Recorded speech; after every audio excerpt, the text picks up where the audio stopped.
800 करोड़ लोगों की इस धरती पर मोदी जी और बीजेपी से जितनी मोहब्बत, जितना अटूट प्रेम ध्रुव राठी करते हैं, उतना शायद ही कोई करता होगा। इस लाइन में न तो हिंदी का व्यंग्य है, न अंग्रेजी का सरकाज्म और न जर्मन का जरकास्मस। ये 100% खरी और वैसी ही तथ्यों पर आधारित सच्ची बात है जैसी ध्रुव राठी अपने वीडियो में अक्सर करते हैं। ऐसा हम क्यों कह रहे हैं, ये फुल डिटेल में बताएंगे, बस आप वीडियो के अंत तक बने रहिए। 23 फरवरी को ध्रुव राठी अपने YouTube चैनल पर एक वीडियो रिलीज करते हैं। फिर वो ट्विटर यानी एक्स पर आकर लिखते हैं, ये मेरा अब तक का सबसे इंपॉर्टेंट वीडियो है। अगर आप देश की परवाह करते हैं तो जरूर देखिए। जय हिंद। जिसे वो अपना अब तक का सबसे जरूरी वीडियो बताते हैं, उसके थंबनेल पर प्रधानमंत्री नरेंद्र मोदी की आंखें लाल कर दी और सवाल पूछा कि क्या वो डिक्टेटर यानी तानाशाह हैं। हिंदुस्तानी सोशल मीडिया के समंदर में सुनामी से भी ऊंची लहरें उठवाकर वो खुद तो निकल लिए दुनिया के सबसे ऊंचे 5 स्टार होटल में मजे करने, और यहाँ बहस बुझी तलवारें म्यान में वापस जाने को तैयार ही नहीं हैं। ट्विटर पर ध्रुव राठी हिंदी और अंग्रेजी दोनों में ट्रेंड करते रहे। 29 मिनट और 48 सेकेंड का ये वीडियो विपक्षी दलों और सरकार से असहमति रखने वालों की झोली में ऐसे गिरा है जैसे तपस्या के बाद वरदान मिलता है।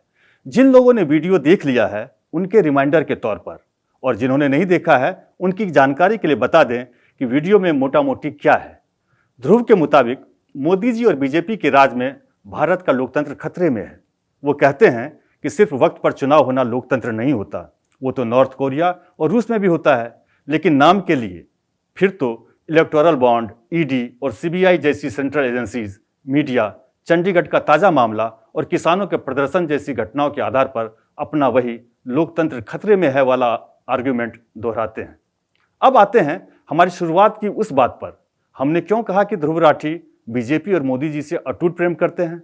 ध्रुव की चाहत है कि 140 करोड़ के इस देश में लोकतंत्र अपने सबसे निर्मल, उज्जवल और धवल रूप में मौजूद हो।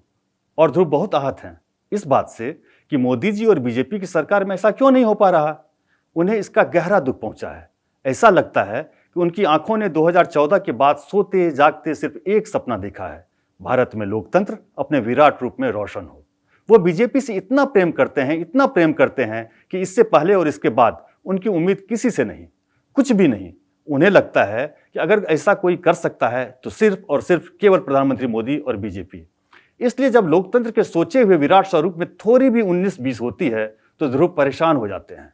अब चूंकि 2024 का चुनाव दरवाजे पर खड़े होकर झांक रहा है तो बेचैनी का बदहवासी में बदलना स्वाभाविक है।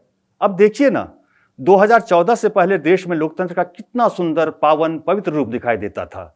अब तो सब मैला कुचैला हो चुका है। 1952 के पहले आम चुनाव से लोकतंत्र के सूरज ने जो अंगड़ाई ली, उसकी रोशनी में पूरा भारतवर्ष जगमगा उठा। ये जो कुछ लोग कहते हैं कि कांग्रेस या कांग्रेस के गठबंधन वाली सरकारों के राज में 80 से ज्यादा बार देश में राष्ट्रपति शासन लगाया गया, झूठी कहते होंगे। ये जो कहते हैं कि इंदिरा का आपातकाल लोकतंत्र के इतिहास का सबसे काला दौर था, वो भी झूठी कहते होंगे। ये जो 1948 के जीप घोटाले से कॉमनवेल्थ गेम और शारदा के कच्चे चिट्ठे गिनाते हैं, जरूर इन्होंने अपने प्रिंटिंग प्रेस में छपवाए हैं। जब आईबी के रिटायर्ड अफसर 2016 में खुलासा करते हैं कि इशरत केस में यूपीए सरकार ने खुफिया रिपोर्ट बदलवाई, वो जरूर उनकी गलतफहमी रही होगी। ये सब कितने सुनहरे और दमकते लोकतंत्र के उदाहरण हैं, नहीं? अरे आप सोचने उसने मत लगिएगा, वो काम तो हमने ठेके पर दे रखा है ना। जर्मनी में बैठे भारतीय यूट्यूबर ध्रुव राठी अगर कह रहे हैं कि लोकतंत्र खतरे में है और मोदी तानाशाह हैं, तो सोचना क्या, सच ही होगा। वरना कोई 29 मिनट और 48 सेकंड क्यों खर्च करेगा। अगर वो कह रहे हैं कि 2019 चुनाव में बीजेपी को सिर्फ 415 करोड़ रुपए खर्च करने चाहिए थे और उसने खर्च किए 1264 करोड़, तो ठीक ही कह रहे होंगे। वो तो ये भी कहते हैं कि चुनाव आयोग ने इसकी इजाजत कैसे दे दी। क्या हुआ अगर ये तथ्य न होकर कल्पना है।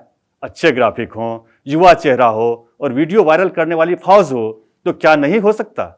एडीआर ने पता नहीं यहाँ ये क्यों लिखा है। सवाल है कि क्या पार्टियों के खर्च करने पर कोई सीमा है। जवाब है नहीं। सीमा सिर्फ उम्मीदवार के खर्च करने पर है, पार्टी के नहीं। क्या हुआ अगर ध्रुव राठी पार्टी और उम्मीदवार के खर्च को एक समझ बैठने की मासूम सी भूल कर बैठते हैं। कम से कम कोशिश के नंबर तो दीजिए। फैक्ट वगैरह कोई बहुत बड़ी चीज थोड़ी ही होती है।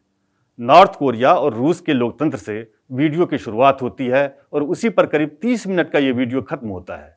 इस बीच न जाने कितनी बार पूरे वीडियो में ध्रुव का हाइलाइटर एक मीडिया रिपोर्ट से दूसरी मीडिया रिपोर्ट पर चलता रहता है। उन रिपोर्ट्स के हवाले से सरकार और प्रधानमंत्री को घेरा जाता है। फिर देश के नॉर्थ कोरिया और रूस में बदलने की आशंका जताई जाती है।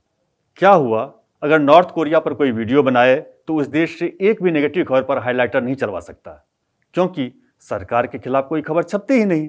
लेकिन ध्रुव को 30 मिनट के वीडियो के लिए 30 ऐसी हेडलाइन और खबरें खोजने में जरा भी दिक्कत नहीं होती। हाँ, लेकिन लोकतंत्र खतरे में। ये सारे पब्लिकेशन अंडरग्राउंड होकर डार्क वेब पर खबरें डालते होंगे। कहने को तो बहुत कुछ है, लेकिन जाने दीजिए, सबकी रोजी रोटी चलनी चाहिए। असल लोकतंत्र वही है। बस जाते जाते एक बात कहनी है, इतिहास और याददाश्त दोनों का इस्तेमाल अगर चुन चुन कर करेंगे तो 2014 के बाद सिर्फ खामियां नजर आएंगी। लेकिन अगर आंखें खोलकर इतिहास बोध दुरुस्त करके निष्पक्ष हो जाएंगे तो मालूम होगा कि अभी खामियां तो हैं, लेकिन लोकतंत्र की सेहत पहले से बेहतर है। और वैसे भी जैसे फिल्म रंग दे बसंती का एक किरदार कहता है, कोई भी देश परफेक्ट नहीं होता, उससे परफेक्ट बनाना पड़ता है। इस वीडियो को दोस्तों और फैमिली ग्रुप्स में शेयर करें ताकि सबको तस्वीर का हर पहलू समझ आए। ऐसे ही जानकारी भरे वीडियोज़ के लिए कर्तव्य पथ को सब्सक्राइब करें।